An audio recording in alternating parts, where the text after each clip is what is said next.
Il faut évidemment se réjouir de la bonne santé financière des entreprises du CAC 40. 74 milliards de bénéfices en 2011, ça n'est certes pas un record, mais c'est tout de même une très belle performance pour une année marquée par 4 crises majeures.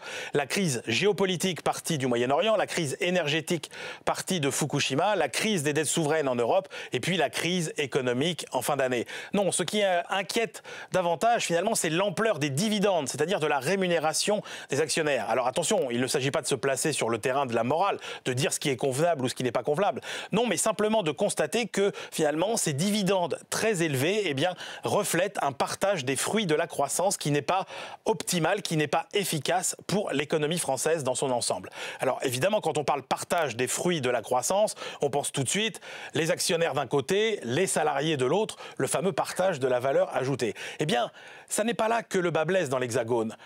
On voit bien que depuis 30 ans, finalement, ce partage n'a pas tellement bougé. Alors que dans les autres pays, oui, dans beaucoup de pays européens, aux États-Unis, au Royaume-Uni, il s'est déformé en faveur des actionnaires. Mais pas dans l'Hexagone. Dans l'Hexagone, le problème, c'est plutôt le partage des fruits de la croissance entre les PME d'un côté et les grandes entreprises de l'autre. Nos PME sont trop petites. Elles ne sont pas capables de résister à la pression des grands groupes dont elles sont souvent les sous-traitants. Résultat, ces grands groupes se font des marges assez élevées sur le dos des PME.